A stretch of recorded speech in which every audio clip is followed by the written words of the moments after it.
ഇന്നത്തെ കഥയിലേക്ക് എല്ലാവർക്കും സ്വാഗതം.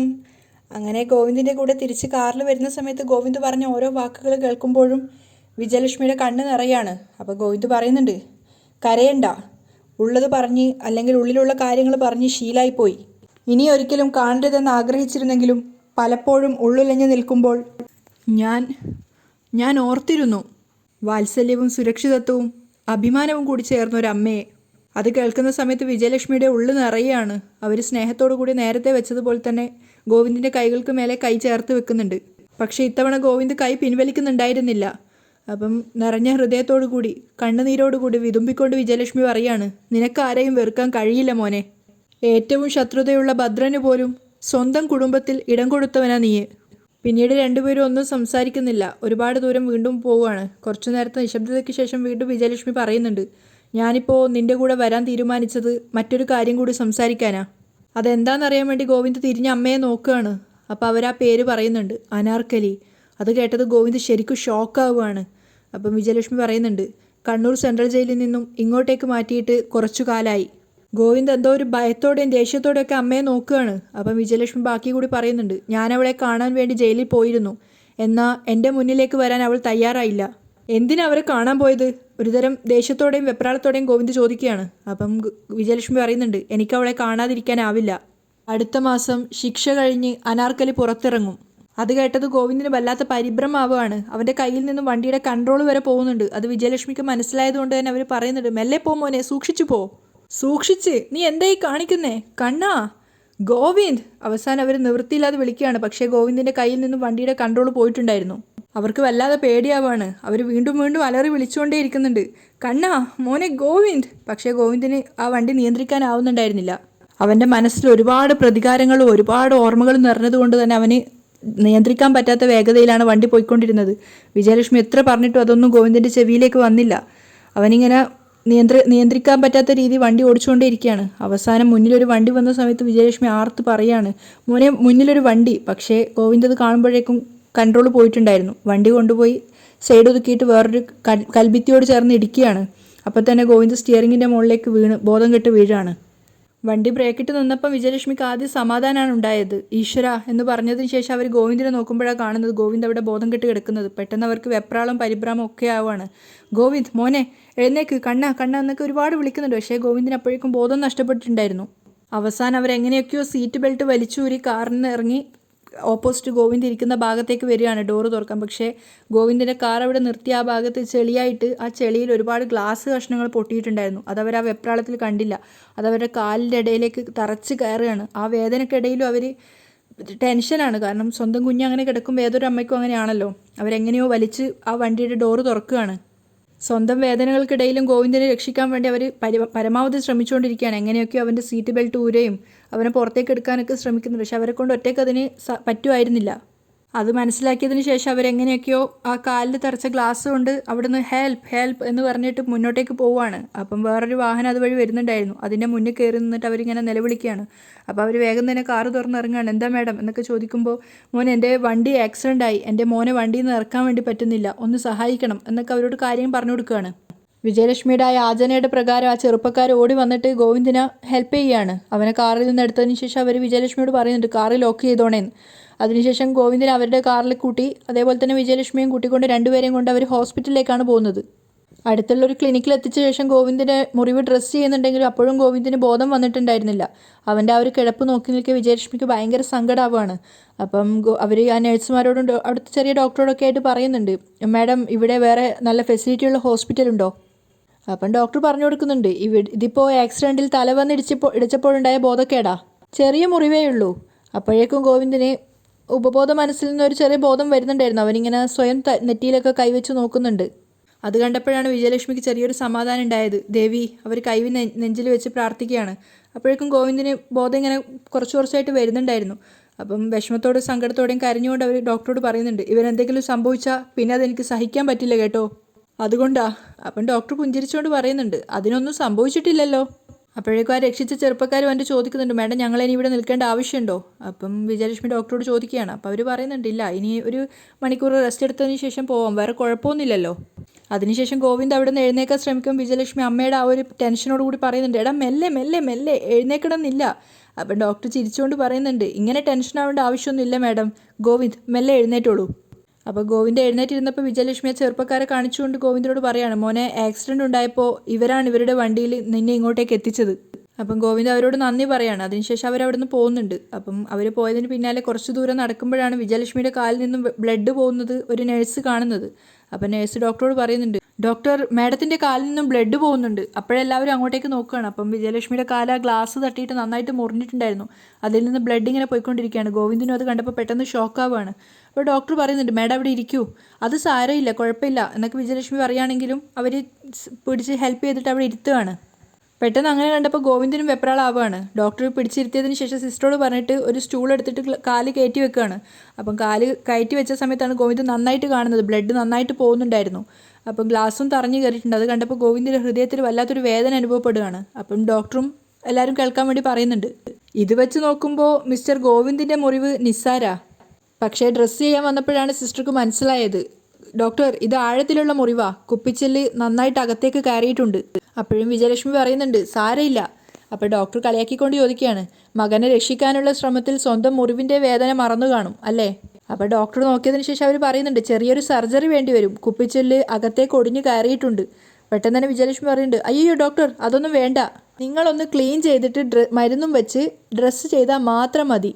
അത് കേട്ടതും ഗോവിന്ദ് പെട്ടെന്ന് തന്നെ പറയുന്നുണ്ട്, നോ നോ നോ അത് പറ്റില്ല ഡോക്ടർ, എനിക്കൊരു കുഴപ്പമില്ല, അമ്മയ്ക്ക് വേണ്ടുന്ന ട്രീറ്റ്മെൻറ്റ് ഏറ്റവും നല്ല രീതിയിൽ തന്നെ നൽകണം. അത് കേട്ടതും വിജയലക്ഷ്മിയുടെ ഉള്ളിൽ അത്രയും സന്തോഷം നിറയാണ്. കാരണം ഇത്രയും കാലമായിട്ട് ഗോവിന്ദിൻ്റെ നാവിൽ നിന്നും അമ്മ എന്നൊരു വിളി കേൾക്കാൻ വേണ്ടിയാണ് അവർ ആഗ്രഹിച്ചത്. അവർ അതിശയത്തോടു കൂടി മകനെ തന്നെ നോക്കി നിൽക്കുകയാണ്. അപ്പോൾ ഗോവിന്ദ് ഡോക്ടറോട് പറയുന്നുണ്ട്, പ്ലീസ് ഡോക്ടർ അമ്മയുടെ കാര്യം ഒന്ന് നോക്കൂ. ഗോവിന്ദ് അപ്പോഴേക്കും ഭയങ്കര പരിഭ്രാന്തിയിലായി. പക്ഷേ വിജയലക്ഷ്മിയെ സംബന്ധിച്ചിടത്തോളം ഗോവിന്ദിൻ്റെ അമ്മ എന്ന വിളിയേക്കാളും വലിയ മരുന്നായിട്ട് വേറെ ഒന്നും തന്നെ ഇല്ലയെന്നാണ് അവർക്കപ്പോൾ തോന്നിയത്. അവർ ഗോവിന്ദിനെ നോക്കി പുഞ്ചിരിച്ച് നിൽക്കുകയാണ്. അത് കണ്ടപ്പോൾ ഗോവിന്ദ് ദേഷ്യത്തോട് ചോദിക്കുന്നുണ്ട്, ഇത്രയും മുറിഞ്ഞിട്ടും അമ്മ എന്താ? പെട്ടെന്നാണ് അവർ ചിരിച്ചതിൻ്റെ കാരണം എന്താണെന്നുള്ളത് ഗോവിന്ദിന് മനസ്സിലായത്. അതുകൊണ്ട് തന്നെ അവൻ ആ സംസാരം അവിടെ മുഴുമിപ്പിച്ചില്ല. അവനിങ്ങനെ സ്റ്റെക്കായിട്ട് നിൽക്കുകയാണ്. വിജയലക്ഷ്മി ആണെങ്കിൽ നിറഞ്ഞ കണ്ണുകളുമായിട്ട് മകനെ നോക്കി പുഞ്ചിരിക്കുകയാണ്. അവിടെ നിൽക്കുന്ന വേറെ ആർക്കും മനസ്സിലാവാത്ത ഒരു അമ്മ മകൻ ബന്ധത്തിൻ്റെ ഒരു തീവ്രത. ആ നേഴ്സ് ഡ്രസ്സ് ചെയ്യുന്ന അതിൻ്റെ ആ ഒരു വേദനയിലാണ് വിജയലക്ഷ്മി ഉണ്ടായിരുന്നത്. പക്ഷേ ഗോവിന്ദ് അപ്പോഴും വേറൊരു ലോകത്താണ്. കാരണം അമ്മയോട് കൂടിയുള്ള ആ ഒരു നിമിഷം അവന് പ്രതീക്ഷിക്കാതെ സംഭവിച്ച ഒരു കാര്യമായതുകൊണ്ട് തന്നെ അവൻ ഏതോ ഒരു ലോകത്താണ് ഉണ്ടായിരുന്നത്. അവരുടെ കാലിൽ നിന്ന് ആ മുറിവ് ഇങ്ങനെ ക്ലീൻ ചെയ്യുന്നതോറും ഗോവിന്ദ് ഇടയ്ക്കിടയ്ക്ക് നോക്കുന്നുണ്ടായിരുന്നു. പക്ഷെ അപ്പോഴും പുഞ്ചിരിച്ചുകൊണ്ട് നിറഞ്ഞ കണ്ണിങ്ങനെ തുടച്ചുകൊണ്ടിരിക്കുകയാണ് വിജയലക്ഷ്മി. അവരുടെ ഉള്ളിൽ 1000 മാതൃവാത്സല്യം ഒന്നിച്ചു വരുന്നുണ്ടായിരുന്നു. നഷ്ടപ്പെട്ട അമ്മയുടെ ആ ഒരു വാത്സല്യം ഗോവിന്ദും ആഗ്രഹിക്കുന്നുണ്ടെന്ന് അവൻ്റെ മുഖം കാണുമ്പോൾ മനസ്സിലാവുന്നുണ്ട്. അതേസമയം വിലാസിനെ വിളിച്ച പ്രകാരം ഹോസ്പിറ്റലിൽ വന്നിട്ടാണുള്ളത്. അവർ പുഞ്ചിരിച്ചുകൊണ്ടാണ് ഡോക്ടറുടെ അടുത്തേക്ക് വന്നിരിക്കുന്നത്. ടെസ്റ്റിൻ്റെ റിപ്പോർട്ട് വാങ്ങിച്ച ശേഷം ചോദിക്കുന്നുണ്ട്, ടെസ്റ്റിൻ്റെ റിസൾട്ട് എന്തായി മാഡം?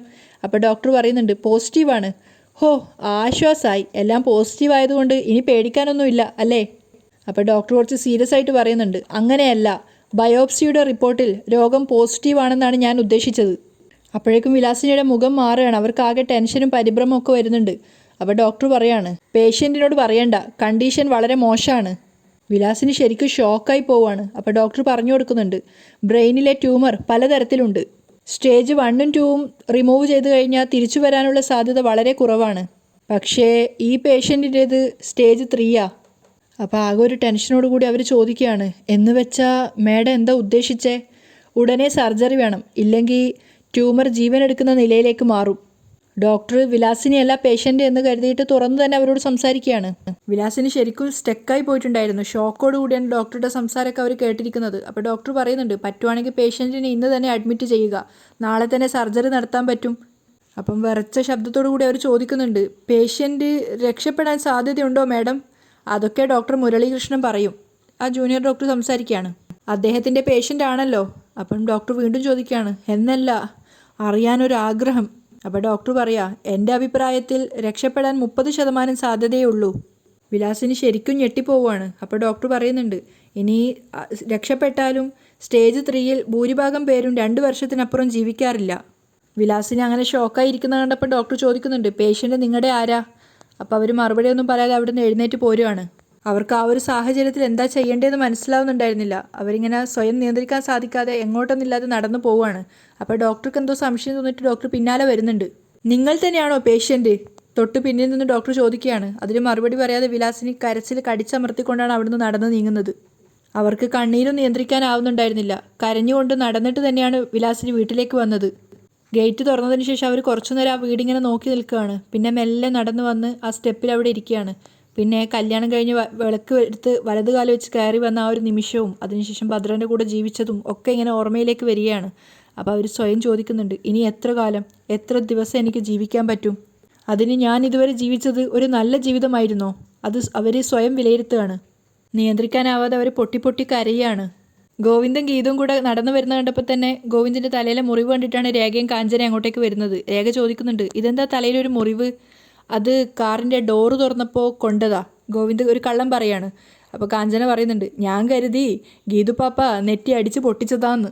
അപ്പോൾ രേഖ പറയുന്നുണ്ട്, നീ ഇങ്ങനെയുള്ള കാര്യങ്ങൾ മാത്രമേ ചിന്തിക്കുള്ളൂ ദേഷ്യത്തോടെ. അപ്പോഴേക്കും വരുണും രാധികയും കൂടെ വെപ്രാളത്തോടു കൂടി സ്റ്റെപ്പ് ഇറങ്ങി താഴേക്ക് വരികയാണ്. കണ്ണാ, അയ്യോ എന്താ കണ്ണാ, ഇതെങ്ങനെയാണ് സംഭവിച്ചത്? രാധിക വെപ്രാളത്തോടു കൂടി ഗോവിന്ദിൻ്റെ അരികിലേക്ക് വരികയാണ്. ഗോവിന്ദൻ എന്താ പറയേണ്ടതെന്ന് അറിയാതെ ഇങ്ങനെ നിൽക്കുകയാണ്. അപ്പം വരുൺ ചോദിക്കുന്നുണ്ട്, ഏട്ടൻ്റെ കാർ എവിടെ? അപ്പം ഗീതു ഇടയിൽ കയറുകയാണ്. ആൾക്കൊരു കുഴപ്പമില്ലാന്ന് കണ്ടപ്പോൾ മനസ്സിലായില്ലേ? ഗീതു, ഇവനൊരു ചെറിയ മുറിവ് പറ്റിയാൽ പോലും എനിക്കത് സഹിക്കാൻ പറ്റില്ല. കണ്ണാ പറ, ഇതെങ്ങനെയാണ് നെറ്റി മുറിഞ്ഞത്? അപ്പം ഗോവിന്ദ് പറയുന്നുണ്ട്, അമ്മ ബഹളം വെക്കാതെ, കാറ് ചെറുതായിട്ടൊന്ന് ചെന്ന് ഇടിച്ചു, അപ്പോൾ നെറ്റിയിൽ ചെറിയൊരു മുറിവുണ്ടായതാ. അപ്പോൾ രേഖയും കാഞ്ചന ഇങ്ങനെ സ്റ്റെക്കായിട്ട് നിൽക്കുകയാണ്. അപ്പോൾ കാഞ്ചന ചോദിക്കുന്നുണ്ട്, കാർ ആക്സിഡൻറ്റോ? എന്നിട്ടാണോ ഇങ്ങനെ ചെറിയൊരു മുറിവ്? കാഞ്ചനെ, രാധിക ദേഷ്യത്തോടെ വിളിക്കുകയാണ്. അത് ഞാൻ സംശയം ചോദിച്ചതാ മാമി. ഒന്നുമില്ല, ചെറിയൊരു മുറിവാ, നാളെ തന്നെ ഈ ബാൻഡേജൊക്കെ മാറ്റാം, ഗോവിന്ദ് പറയുന്നത്. അപ്പോൾ വരുൺ ചോദിക്കുകയാണ്, എവിടെ വെച്ചാ ഏട്ടാ ആക്സിഡൻറ്റ് ഉണ്ടായത്? അപ്പോൾ ഗീതു വീണ്ടും പറയുന്നുണ്ട്, അതിപ്പോൾ എവിടെ വെച്ചാണെങ്കിലും അപകടമാണല്ലോ. കണ്ണാ, നീ ഇന്ന് ഉച്ചയായപ്പോൾ ഓഫീസിൽ നിന്ന് ഇറങ്ങിയല്ലേ, എവിടെ പോയതാ? രാധിക ചോദിക്കുകയാണ്. എനിക്കൊരു മീറ്റിംഗ് ഉണ്ടായിരുന്നു, അതിനുവേണ്ടി പോയപ്പോഴാണ് അപകടം ഉണ്ടായത്. അപ്പോൾ രാധിക ചോദിക്കുക, എവിടെയായിരുന്നു മീറ്റിംഗ്? കുറച്ച് ദൂരെ എന്ന് പറയുമ്പോൾ സ്ഥലപ്പേരില്ലേ? ആ സ്ഥലപ്പേരുണ്ട്, പൊന്മുടിക്കടുത്താ, ഗീതുവാണ് പറയുന്നത്. പൊന്മുടിയിൽ? രാധിക ഇങ്ങനെ ആലോചിക്കുമ്പോഴേക്കും ഗീതു പെട്ടെന്ന് പറയുന്നുണ്ട്, നന്നായിട്ട് റെസ്റ്റ് എടുക്കണമെന്നല്ലേ ഡോക്ടർ പറഞ്ഞേ, ചെന്ന് കിടന്നോ എന്ന് പറഞ്ഞുകൊണ്ട് ഗോവിന്ദിനെ തള്ളി വേഗം പറഞ്ഞു വിടുകയാണ്. ഗോവിന്ദും പെട്ടെന്ന് തന്നെ മുകളിലേക്ക് കയറി പോകുന്നുണ്ട്. ഭർത്താവിൻ്റെ കാര്യത്തിൽ ഭാര്യ ശുഷ്കാന്തി കാണിച്ചില്ലെന്ന് നിങ്ങൾ ആരും ഇനി പറയരുത് എന്ന് പറഞ്ഞ് ഗീതു ആളായിട്ട് നിൽക്കുമ്പോഴേക്കും കാഞ്ചന വന്നിട്ട് ചോദിക്കുന്നുണ്ട്, ഗീതു പാപ്പയ്ക്ക് ഒന്നും പറ്റിയിട്ടില്ലല്ലോ? അത് ഞങ്ങളിൽ ആർക്കെങ്കിലും എന്തെങ്കിലും മുറിവ് പറ്റിയാൽ അത് ഞങ്ങൾ രണ്ടുപേരെയും ഒരുപോലെ ബാധിക്കും. ഗീതു വിട്ടുകൊടുക്കുന്നില്ല. അപ്പോൾ കാഞ്ചനയും പറയുന്നുണ്ട്, അത് സാധാരണ വലിയല്ലേ, ഇതേ വലി, കാതൽ. അപ്പോൾ ഗീതു ചിരിച്ചുകൊണ്ട് പറയാണ്, അതുക്കും മേലെ പുനിതമാനത്. ഗീതു ചിരിച്ചുകൊണ്ട് അകത്തേക്ക് കയറി പോവാണ്. അപ്പോഴും രാധികയുടെയും വരുണിൻ്റെയും മുഖത്ത് സംശയം മാഞ്ഞിട്ടില്ല. കാഞ്ചന പറയുന്നുണ്ട്, ഗീതു പാപ്പ പ്രഗ്നൻ്റ് ആയതുകൊണ്ട് പൊന്മുടി കാണിക്കാൻ വേണ്ടി ഗോവിന്ദ മാമ കൊണ്ടുപോയതായിരിക്കും. അപ്പോഴത്തെ റൊമാൻസിൽ ബാലൻസ് പോയി ഇടിച്ചതായിരിക്കും. നീ കൂടുതൽ ഭാവന വിളമ്പേണ്ട എന്നും പറഞ്ഞ് കാഞ്ചനയ്ക്ക് ഒരു പിച്ച് കൊടുത്ത് കാഞ്ചനയെ പറഞ്ഞു വിടുകയാണ് രാധിക. അതേസമയം ഗോവിന്ദ് ഡ്രസ്സൊക്കെ ചേഞ്ച് ചെയ്തിട്ടുണ്ടായിരുന്നു. ഗീതു തൊട്ടടുത്ത് വന്നിരുന്ന് ഗോവിന്ദിൻ്റെ മുറിയിൽ കൈവച്ചുകൊണ്ട് പറയുന്നുണ്ട്, ഇങ്ങനെ ഒരു അപകടം ഉണ്ടാവുമെന്ന് ഞാൻ സ്വപ്നത്തിൽ പോലും കരുതിയില്ല. വേദനയുണ്ടോ? ഇപ്പോൾ ഗോവിന്ദ് പറയുന്നുണ്ട്, ഇതൊരു ചെറിയ മുറിവല്ലേ. വേറെ എന്തൊക്കെയോ ഗോവിന്ദിന് പറയണമെന്നുണ്ടായിരുന്നു, പക്ഷേ ഗീതുവിനോട് സംസാരിക്കാൻ പറ്റില്ലല്ലോ എന്ന് കരുതിക്കൊണ്ട് ഗോവിന്ദ് പെട്ടെന്ന് അവിടെ നിന്ന് എഴുന്നേൽക്കുകയാണ്. എന്തു പറ്റി കണ്ണേട്ടാ, എന്തെങ്കിലും വിഷമമുണ്ടോ? ഗീതു ചോദിക്കുകയാണ്. രഞ്ജുവിൻ്റെ ഡോക്ടറെ കാണാൻ പറ്റാത്തതിലുള്ള വിഷമേ ഉള്ളൂ, ഗോവിന്ദ് മറുപടി പറയുന്നുണ്ട്. അത് സാരമില്ല, നമുക്ക് മറ്റൊരു ദിവസം ഡോക്ടറുടെ അപ്പോയിൻമെൻ്റ് എടുക്കാം, ഗീതു സമാധാനിപ്പിക്കുകയാണ്. അവർണയ്ക്ക് ഇപ്പോൾ എങ്ങനെയുണ്ട്? ഗോവിന്ദ് ചോദിക്കുകയാണ്. അവക്കെന്താ പ്രശ്നം? കിഷോറും അവർണികയും തമ്മിലുള്ള പ്രശ്നം ഓരോ ദിവസം കൂടുന്തോറും കൂടിക്കൂടി വരികയാണ്. ഗീതുവിൻ്റെ സത്യത്തിൽ അവർണിക കളിച്ച ആ ഒരു കളിയുടെ കാര്യം മറന്നുപോയിട്ടുണ്ടായിരുന്നു. ഞാൻ അതല്ല ചോദിച്ചത്, അവർണികയെ ഹോസ്പിറ്റലിൽ കൊണ്ടുപോയിട്ട് എന്തായിന്നാ? അപ്പോഴാണ് ഗീതുവിന് ആ കാര്യം ഓർമ്മ വന്നത്. ഓ അതോ, അത് കുഴപ്പമൊന്നുമില്ലെന്നാണ് ഡോക്ടർ പറഞ്ഞത്. കുറച്ചു നേരം ഹോസ്പിറ്റലിൽ റെസ്റ്റ് ചെയ്തപ്പോൾ എല്ലാം മാറി. അപ്പോൾ ഗീതുവിൻ്റെ കൈ പിടിച്ചു വലിച്ച് ബെഡിലിരുത്തിയിട്ട് ഗോവിന്ദ് ചോദിക്കുകയാണ്, സത്യം പറ, അവർണികയ്ക്ക് എന്തെങ്കിലും കുഴപ്പമുണ്ടായിരുന്നോ? എന്നെ രഞ്ജുവിൻ്റെ അമ്മയെ ഒരുമിച്ച് പറഞ്ഞേക്കാൻ വേണ്ടിയുള്ള നിൻ്റെ പ്ലാനിങ് അല്ലായിരുന്നോ? ഗീതു വിട്ടുകൊടുക്കുന്നില്ല. ഈയിടെയായിട്ട് കണ്ണേട്ടൻ ഇത്തിരി സംശയം കൂടുതലാണേ. ഞാനതിന് അങ്ങനെയൊക്കെ ചെയ്യുന്നേ? എൻ്റെ കണ്ണേട്ടനൊപ്പം യാത്ര ചെയ്യാൻ ഒരു അവസരം കിട്ടിയാൽ ഞാൻ വെറുതെ വിടുവോ? അതല്ലേ എനിക്ക് ഏറ്റവും സന്തോഷമുള്ള കാര്യം. ഇതിപ്പോൾ അവർണിയൊക്കെ ഒരു ആവശ്യം വന്നതുകൊണ്ടല്ലേ. ഞങ്ങൾ തമ്മിലുള്ള പിണക്കം മാറ്റാൻ നീ മനഃപൂർവ്വം ഒഴിഞ്ഞു മാറിയതാണോ എന്ന എൻ്റെ സംശയം. ഓ പിന്നെ, നിങ്ങളുടെ പിണക്കം മാറ്റിയിട്ട് എനിക്കിപ്പോൾ എന്ത് കിട്ടാനാ? ഗോവിന്ദ് ഒന്നും പറയാതിരിക്കുകയാണ്. അപ്പോൾ ഗീതു വീണ്ടും പറയുന്നുണ്ട്, നിങ്ങൾ തമ്മിലുള്ള പിണക്കത്തിൻ്റെ മഞ്ഞുരുകിയെന്ന് കേട്ടപ്പോൾ ചെറിയൊരു സന്തോഷം, അത്രേ ഉള്ളൂ. പിണക്കം മാറി നിന്നോട് ആര് പറഞ്ഞു? മാറിയില്ലേ? ഒരുമിച്ച് യാത്ര ചെയ്തു എന്ന് കരുതി മാറുന്ന പിണക്കമല്ല അത്. സ്വന്തം മുറിവ് പോലും കണക്കിലെടുക്കാതെ കണ്ണേട്ടൻ്റെ ഇത്തിരി പോകുന്നൊരു ഈ മുറിവിൽ മരുന്ന് വെച്ച് കെട്ടാൻ വേണ്ടി ആശുപത്രിയിൽ കൊണ്ടുപോയത് ആ അമ്മയല്ലേ? പെട്ടെന്ന് ഗീതു അങ്ങനെ പറഞ്ഞപ്പോൾ ഗോവിന്ദിന് സെൻറ്റിമെൻറ്റ്സ് വരികയാണ്. പക്ഷെ അത് ഗീതു കാണാതിരിക്കാൻ വേണ്ടി വേഗം അവനെ അവിടെ നിന്ന് എഴുന്നേൽക്കുന്നുണ്ട്. തൊട്ട് പിന്നാലെ തന്നെ പോയി ഗീതു വീണ്ടും പറയുന്നുണ്ട്, മറ്റുള്ളവർക്ക് നമ്മളോട് സെൻറ്റിമെൻറ്റ്സ് ഉണ്ടാവുന്നത് ഇതുപോലെയുള്ള സന്ദർഭങ്ങളിലല്ലേ. അതിന് ഗോവിന്ദ് മറുപടിയൊന്നും പറയുന്നില്ല. അവൻ്റെ ഫേസ് അവൾ കാണാതിരിക്കാൻ വേണ്ടി അവൻ വല്ലാതെ കഷ്ടപ്പെടുകയാണ്. വീണ്ടും വീണ്ടും ഗീതു മുന്നിലേക്ക് പോകുമ്പോൾ അവളെ തട്ടി മാറ്റുകയാണ്. പുറത്തേക്ക് പോയപ്പോൾ ഗീതു വിചാരിക്കുന്നുണ്ട്, എന്തായാലും കണ്ണേട്ടൻ്റെ മനസ്സ് മാറിയിട്ടുണ്ട്. അമ്മ എന്ന ചിന്ത എവിടെയൊക്കെയോ ഉടക്കിയിട്ടുണ്ട്. ഇത് വെച്ച് ഇനിയൊരു പിടിപിടിച്ചാൽ കണ്ണേട്ടൻ ചായും. അവരുടെ പിണക്കവും അവസാനിക്കും. ഗീതുവിനൊരു നല്ല പ്രതീക്ഷ ഉണ്ടാവുകയാണ്. അങ്ങനെയാണ് ഇന്നത്തെ എപ്പിസോഡ് വൈൻഡപ്പ് ചെയ്യുന്നത്.